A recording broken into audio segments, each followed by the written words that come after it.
black, to the integrated school. Yeah, the black school. I don't know. But yeah, integrated school had white. So I think it came like the 90%. 90% Black. 90% black, and about 10%. But the thing about, you want, with that being said, we still won a state championship in basketball. And we were good in sports. So, we wouldn't think that we'd be good in sports. But the Red Bird, you might don't like me to talk about him. I appreciate the advocacy for before. I know this guy used to drive a cab with Willie White. He's kind of a wild guy. And, well, I don't know.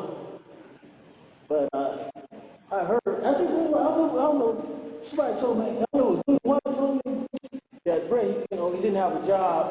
And Bray was giving him a ride to get a job. So I was impressed with that. And I seen at the church, Redfern, he wanted to take the kids out to Bishop Redfern, get the kids out for the Carolina, some place. I thought that was, and the kids, they from Alabama. And, yes, thank you. Let's give him a hand.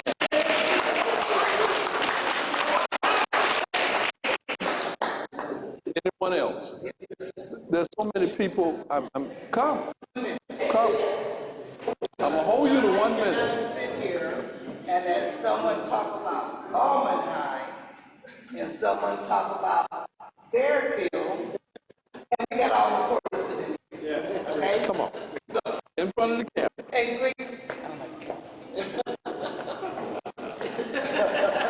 I'm listening. Yes, sir. Good evening, everyone. I'm Tangi Bryce from McCory. Listen, the #1 school. We graduated in 1971. Come on, 71. Where we at? All right. So, just so you all know, McCory Liston was the #1 school. We always beat Gallman. We sent Fairfield home. We were the state AA champions with Jackie Boyd, Costello Boyd, but I just couldn't let y'all just talk about But tell me about Bud Bryce. my granddaddy, Mr. Felder. When I first met Mr. Felder as a child, real quick, my granddaddy studied with Dr. King, Andrew Young, Septima Clark, and Dorothy Cotton.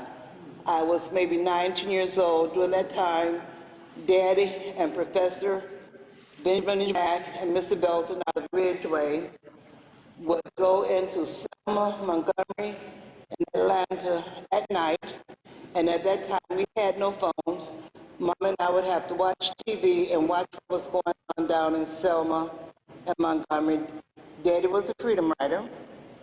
And I cannot tell y'all how at 9 and 10 years old, and you see all this stuff happening at these marches and what was going on in Montgomery. And Daddy would leave in the night and he would come back in the night. It was terrifying as a child. So when people ask me, people that know me, ask me, why do I keep doing what I'm doing? Because of this message. Y'all know Bishop Redfern?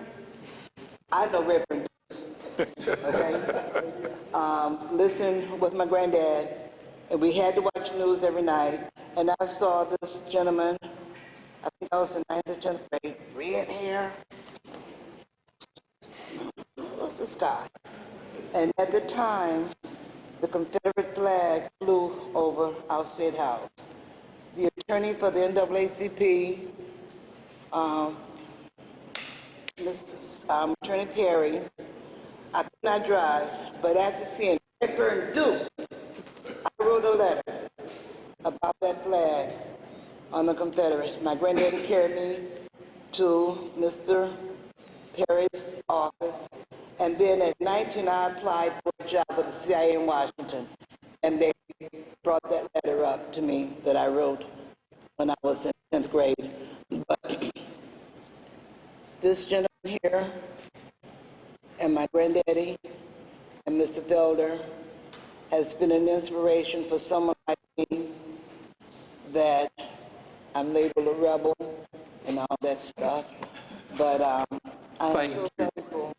They're my red fingers.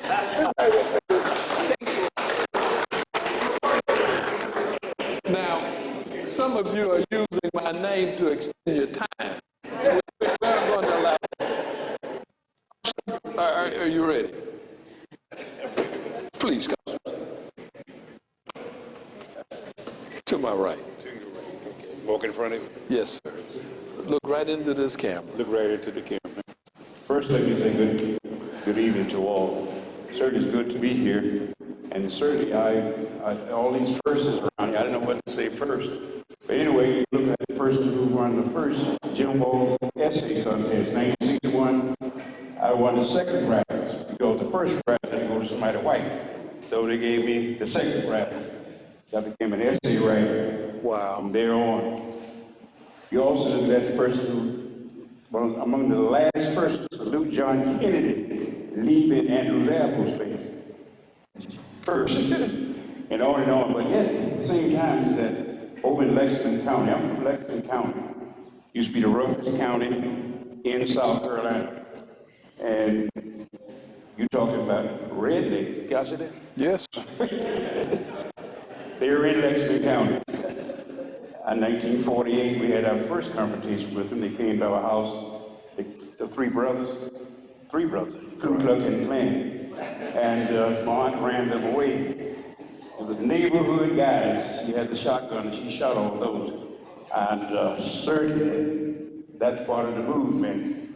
1958, I became a youth person in, what I supposed to say, NAACP.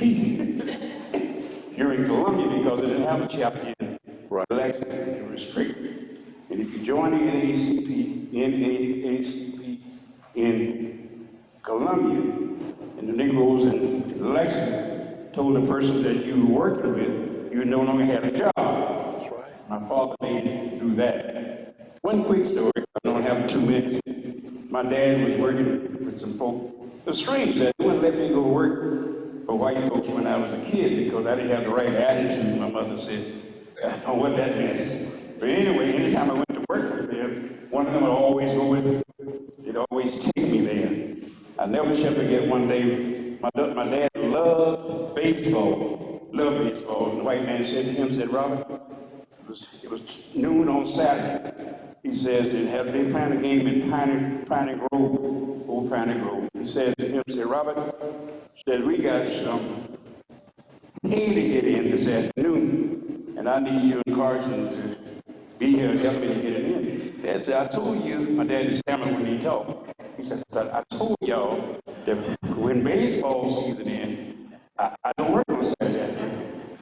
So he said to him, said to my dad, said, so what we gonna do? He said, Mr. Rock, I don't know what y'all gonna do. So I'm going to Piney Grove to the baseball game. But I was able to do that because we own our own place. Yeah. And our own little shack. But if we had my place, that dad told me later, we wouldn't have any place to stay, but they put us off the plantation. Last but not least of all the things I'm going to say is that the fact that God has blessed us as a people, and remember, us. And a couple of things that happened that because I know by the grace of God, I was able to I read 4 kids, 5 kids. I sent 4 kids to college. I had 3 in college at one time. That's not easy. But one of my kids is now the president, national president of a South. Started by the College of Wilson. She's now the national president. Yeah. Dr. K. Wise Whitehead. That's my baby. That's one of my children. And the other thing is that last week we had a chance to welcome some bishops, a member of the International Conference of Bishops. And in that particular group, what we basically do, we teaching our people Afrocentric hermeneutics, which everything we got is Eurocentric. All we got it from them. But we've gone down to Alexandria, a couple of places in Egypt, and got the information. And now we're trying to spread it around the world. to bless us. I know I'm still spending enough time to talk about this. But what else you want me to say? Good day. Man, you did a great job. Won't you have your seat? There are some of you here who are genuine heroes, and you aren't coming down to say anything. I'm asking you at this moment to reconsider. Maybe there's a story you want to share. Maybe there's something, because we have done something. Lord, we have gotten over. I mean, we're driving cars. We're living in homes. We're in subdivisions. Oh, where's Morris? Yeah, come on up here, man. Tell us about the city. Bring your cane if necessary. And be careful, there's a fella in here named Flipper collecting canes. Sir, what a pleasure, what a delight, a trailblazer, a realtist. Thank you so much. Look right into the camera and just share your greetings with us. Okay. It's hard to follow a minister because, you know, they got to give the talk. My name is Morris Morgan. I'm from Blair, South Carolina. It's the best place in the world to be from. I am a product of Gethsemane Elementary School. Felicia's grandmother, Ms. Eunice Thompson, was my first teacher. And what a teacher she was. Fourth grade, McCurry Liston opened up. And because of Brown versus the Board of Education, they built McCurry Liston. Beautiful school. First time I had ever ridden a school bus. And then I love it. I was guessing we had to walk to school. It was cold. You sit in class and you had to write something. And that's why I can't write today, because my hand was froze. But at McCurry Liston, we had a great staff there, teachers, and one of the best principals you could ever have, Richard Brown. He was made for that job. He got things done at McCurry Liston that I don't think anybody else could have gotten done. Later years, I had the opportunity to meet the superintendent who built that school. And he told me the rough time he had trying to build McCurry Liston because the white folks fought it and everything. But he hung in there, he got it built, and he knew Richard Brown would be the best principal for that school. So he went out and hired Richard Brown, and Richard Brown stayed there for a number of years. I graduated in 1963, and I'm proud to be a graduate of McCurry Liston High School. After high school, I went in the Navy for 4.5 years. I wanted to go to college, but I couldn't afford to. I was poor. My mother always would tell me, you need to go to college. She said, I can't send you, but you need to find a way to go. Somebody told me about the Navy, military, the GI Bill, and I said, oh, that's my ticket. So I got out the Navy in 68 and came here to Benedict and graduated in 72. And the experience I got from the Navy and Benedict and all the people that I have met has been great. Then when I graduated, there was a fellow named Willie Williams who taught me to get a real estate license. Now, where is he from? Blair, South Carolina.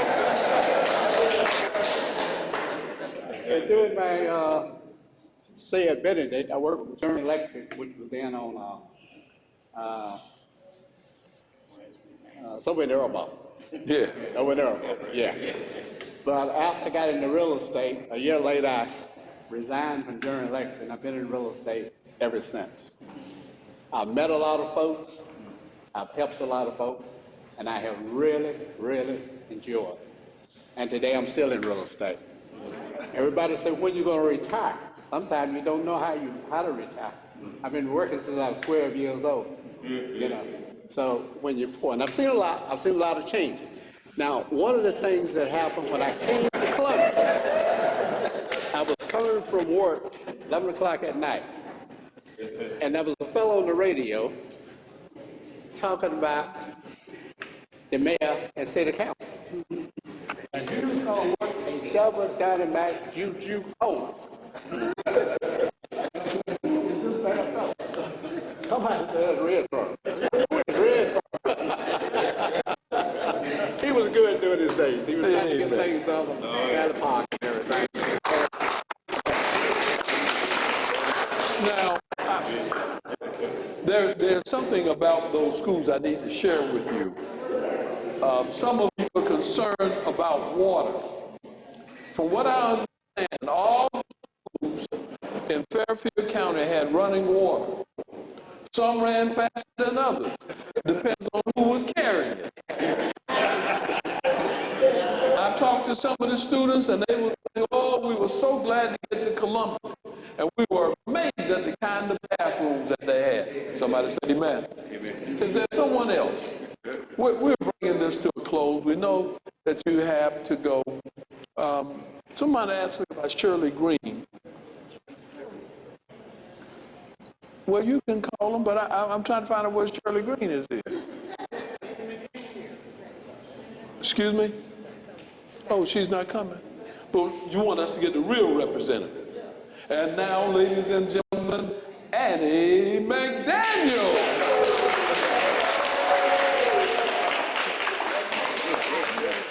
Okay. Are you coming? You got to get your shoes on.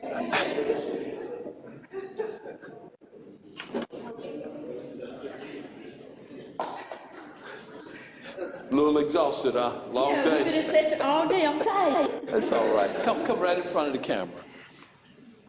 Finally, I'm gonna be good looking. Looking good. Go right ahead. First, I want to say thank you to everyone, all these people here who helped make me great, that I went to school with, McCoy Liston, but I hail from Greenbrier, Fairfield County. So we have everybody from Greenbrier. You know, folks say, can anything good come out of Greenbrier? Hey, yeah. So I went to elementary school at Whitehall, then I matriculated to McCoy Liston, where I graduated with most of the good people in here. And I don't know what I need to say, but one thing I want to say, all these stories I'm hearing, when we were talking about the DEI bill, I should have been I should have been getting you, Felicia, saying, get these folks to Columbia so we can talk about, so they can actually hear, because we tried to tell them about the stories of why diversity, equity, and inclusion is important. They didn't believe us.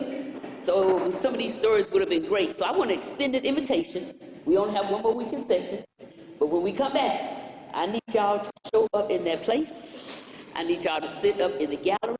So when those folks look up, they can see people, real people, who are educated, black, not of color, but black, that are smart. Amen. So can I get a commitment from some of y'all who are in town to show up? Come on. If you call me, I'll get you time parking. I might let you park up on the ground. Depends on how many of you all come. But I'm only saying that y'all can be serious. In the time that we're in now, I listen to the stories, and it really sounds like we're making a U-turn and we're going back. It really does. And the only way that's going to stop happening is we get the right people elected. The Democrats are outnumbered 1-3. So we can't get anything done. They passed the voucher bill today. They passed the energy bill today. And some of the things we have to vote on so that we can get other things. Folks get mad at us because we vote on stuff, but we're down there and we're fighting our hearts out. And I go to them and I ask them, why y'all don't like black people? And they look at me like I'm crazy. I'm like, no, you crazy. But y'all, they seriously have a problem with black people. And if we don't get out and vote, and when we call people, we need to call someone other than people like me that you know gonna vote the right way. We need to call these other folks and we need to let them know. I know there are a lot of Trojans in here. If I start calling names, I'm in trouble. But again, thank you all for everything that you all do. Thank y'all for lifting me up. I'm the first, yes, in a lot of things. First African-American female to be elected to this position.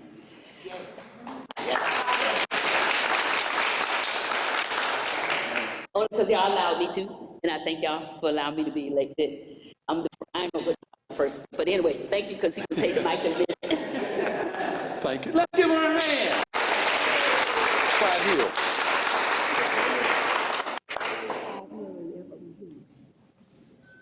My goodness. The real Clyde Hill is here? Where? Junior, where are you?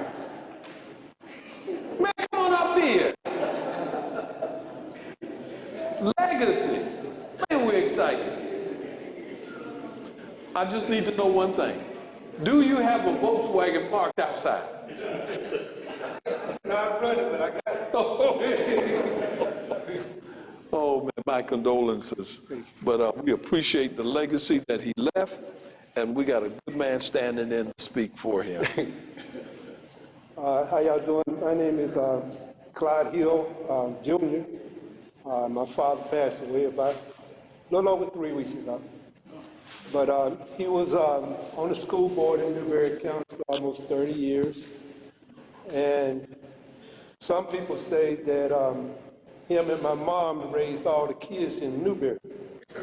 Because this year, well, last year, I closed it this year because of their health, but they had a daycare center that ran for 50 years. My goodness. And so with, 50 years in business as a daycare, raised quite a few people. And I didn't know how many it was. We had doctors come back, lawyers come back. We had 3 people that was working for the NFL that came back. One young lady's working for the NBA that came back. So my parents touched a lot of lives. And I can't go in those footsteps, but I follow them a little bit. So we appreciate y'all having us here, and we thank Ms. Trotter for recognizing him, and we thank the organization for recognizing him. Thank you. But we're recognizing you now. And we expect greater things. Greater things. Thank you, sir. Only the mind can imagine the things you're going to achieve. I think you're on a good start there. Let's give him a hand.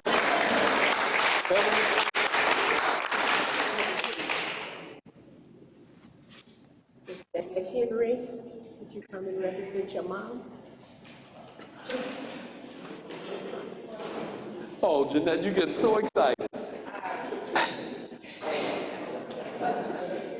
And leaving your stick behind. Go ahead, girl.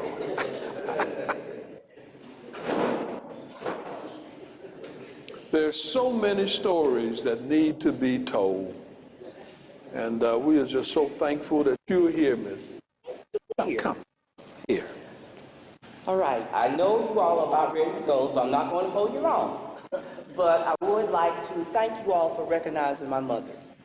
We really appreciate it. If you only knew all the things that she had to go through just to get McCory Liston Elementary School built. I will say this, I always tell people when I talk about McCory Liston, I will take nothing from my journey. McCory Liston was a school where our teachers genuinely cared about us. They motivated us. They molded us. We had greatness, as I say, at McCory Liston. One thing that people have not mentioned, and they may have forgotten, if you remember, I think it was in 1974, we had a baseball player by the name of Eugene Richards Jr. All right. #1 draft, San Diego Padres. Where did he get his foundation? McCrory Liston High School, under Coach Marcellus Borton. We had teachers who, they didn't mind coming by, kind of pushing you, shoving you if you were doing wrong, and you knew you were doing wrong, but you got right. You see many of these people, I want McCrory Liston to stand up. Come on, stand up, don't raise your hand, stand up.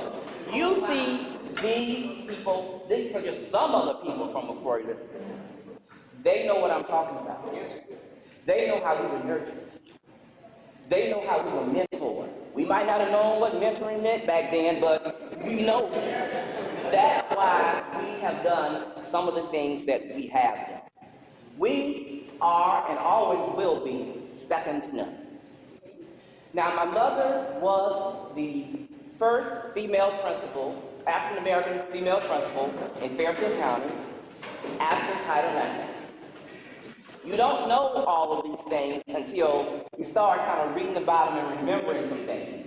But one thing I want to tell you as an elementary principal, her belief was that all students could learn. You might not learn at the same pace as the others, but you can learn something. And she always instilled that in her teachers. If you remember this movie, Lean on Me, with Joe Clark and the baseball bat. Now, she wasn't a baseball bat person, but she had her teachers watch that movie as part of it. She wanted to show them that despite where we came from, we could be great, and we were great, and you treat us with respect. Now, I do want to say one thing, and she's probably going to get upset with me, but life will go on. I am proud to say that McCrory Liston High School has the first African-American female representative. Right there.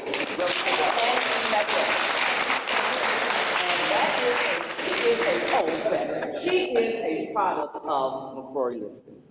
So that just tells you the foundation that we have. Now, my mother enjoyed every minute of McCrory Liston. Now, she got up in there every hour and every day. She loved her children. The school was a family. And she made sure that we instilled that in us. And we stick together. Y'all keep that in mind. We will stick together. But thank you. I think I've said enough and I've embarrassed enough people.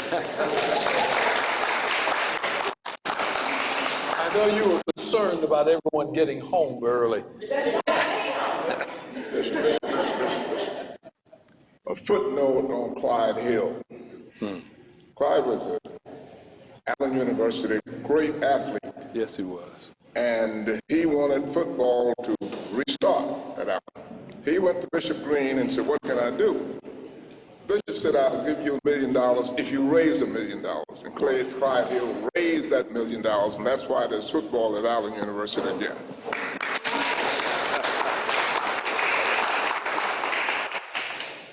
It seems like there are no other schools other than Fairfield County. But there is one in Columbia by the name of C.A. Johnson. Yeah. And we have a representative from the second best high school in Columbia, C.A. Johnson. Mr. E.W. Cremont.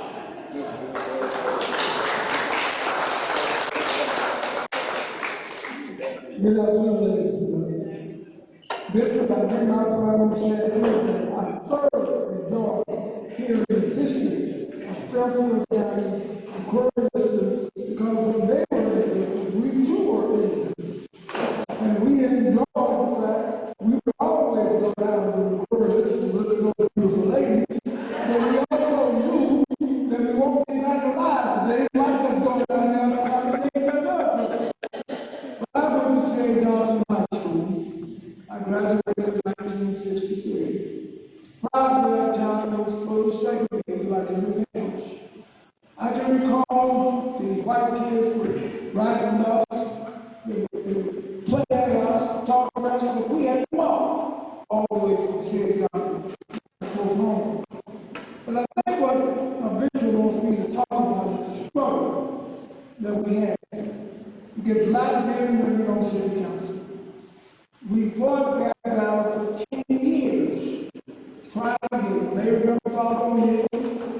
He ran the city council with United Together. You may remember I.C. Stagg.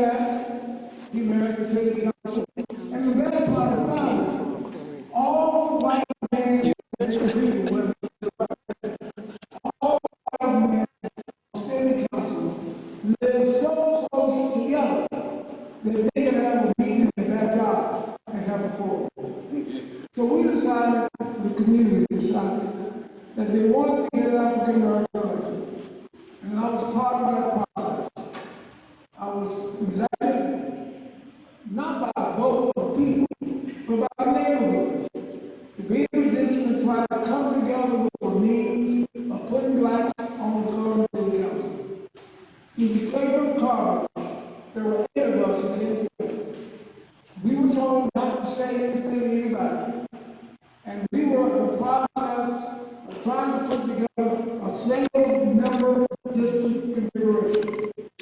The first one that they put together was, I believe, it was 6-1. Well, we didn't know that. So it did not allow enough African Americans to have an outcome in the election. Then they came with 3-1. We did not like that either. So we were able to work with the churches and the community and get our information out. That's the only way we could really get it out underneath the table. And when they heard what we wanted to do, then they were able to tell others. And that's how we got it. Then 3-1 fell, 6-1 fell, and we got 4-1. We told the black churches and the black ministers, that's what we go for. They came out in great numbers, and we were able to get the same thing that we had made, 4-1. And what does that mean? That means we got 4 blacks, 4 single-member districts, and 2 at-large. The 4 black people of the community had the opportunity to elect and vote for any one of those if they did the district. But it gave us the opportunity to get 2 blacks, because there were 2 districts that were predominantly black, and we could vote at large. That gave us the opportunity to get 4 blacks on the city council. They never thought we would be able to do that. But we were able to do it. And we are getting ready to have the same opportunity right now in the upcoming election. There will be blacks running at large, and there will be at large single-member districts running. So we have the opportunity to do it again, but the plenty ones all agree. So the only thing I can say to you is, you got to vote. You got to vote like your life depends on it, because it does. They're trying to put us back 25, 30 years. Can you read the sentence from every time they come that phrase,